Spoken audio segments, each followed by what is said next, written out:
Hello everyone and welcome to the channel. In today's video, I'll show you how to develop and submit an app on Pi Network. So if you're interested in developing apps for Pi Network, this video will guide you through the entire process step by step. So without wasting any more time, let's dive in. First, just simply open the Pi browser app on your device.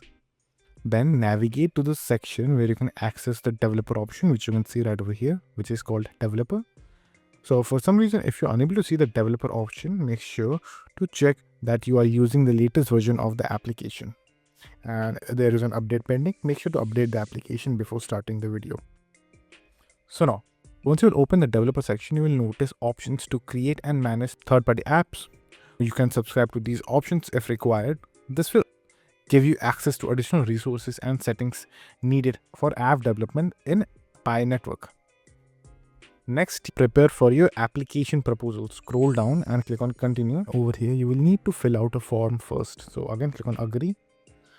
Then click on create app. Now, as you can see, this is the form that I was mentioning. Over here, you have to fill out details like your app concept, a brief description, and any unique feature that the app offers. Make sure that your proposal is clear and detailed to improve the chance for your approval. Also, make sure to choose the app network over here. Do you want the testnet or the mainnet? So make sure to choose all of that properly. Now after once you've completed your proposal, just simply click on the submit button at the very bottom.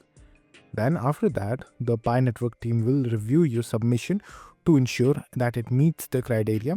If approved, your application will be listed under your username on the developer portal right outside over here in the main section.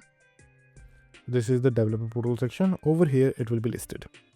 So to further boost your development effort, connect with other active network developers and collaborate with fellow developers. This networking can help you improve your project and increase your visibility on the platform.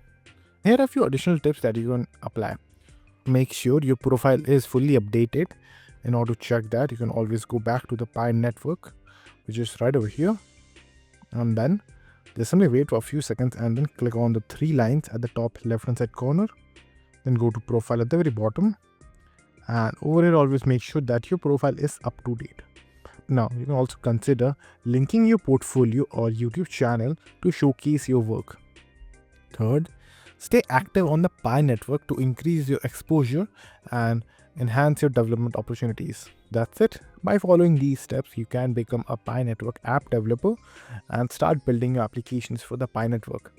If you found this video helpful, please give it a thumbs up, share it with your friends, and subscribe to the channel for more helpful videos. Thank you for watching. I'll see you in the next one.